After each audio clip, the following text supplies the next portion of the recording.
Je voudrais rappeler que le peuple norvégien, par référendum, a dit non à la construction européenne en 1972. Eh bien, ça n'a pas suffi. Les élites norvégiennes ont exigé qu'il revote une deuxième fois. Une deuxième fois, en 1994, le peuple norvégien a dit de nouveau non. Eh bien, ce n'est pas encore assez, puisque les élites norvégiennes voudraient que le peuple norvégien revote une troisième fois pour entrer dans la construction européenne.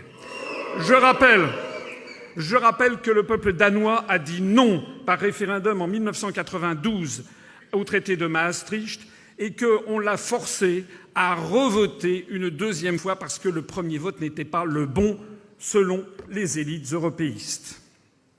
Je rappelle qu'en Irlande, le peuple irlandais a voté non au traité de Nice par référendum en 2001 et que néanmoins on lui a imposé ce traité, une violation de la souveraineté du peuple irlandais. Je rappelle que le même peuple irlandais a voté non au traité de Lisbonne en 2008 par référendum. On lui a imposé un deuxième référendum pour qu'il vote dans la bonne direction de ce que souhaitaient les européistes.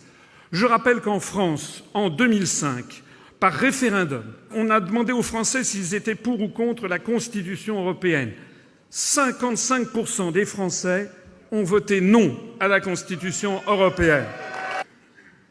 Et puis, 2 ans et demi après, on nous a imposé le traité de Lisbonne qui reprend 99,9% du texte de la Constitution européenne, et ceci a été fait dans le dos des Français par les parlementaires.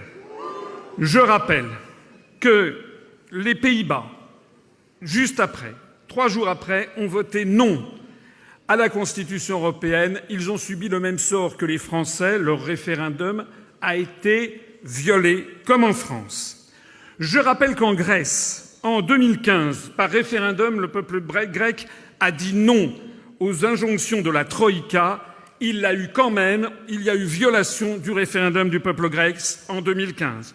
Je rappelle qu'aux Pays-Bas, en 2016, il y a eu un référendum sur l'accord d'association entre l'Union européenne et l'Ukraine. Les Néerlandais ont voté non à ce référendum. Il y a eu aussi une violation du référendum des Pays-Bas en 2016. C'est-à-dire qu'en fait, l'histoire des référendums dans un grand nombre de pays d'Europe est en fait une histoire de viol continu de la démocratie. Et je rappelle, on est là pour ça, qu'en juin 2016, 52% des Britanniques ont voté non, ont voté pour le Brexit, ont voté non au maintien dans l'Union européenne, ont voté en faveur du Brexit. 2 ans et 9 mois après, ils n'ont toujours pas obtenu ce pourquoi ils ont voté. Nous considérons ceci comme un scandale démocratique.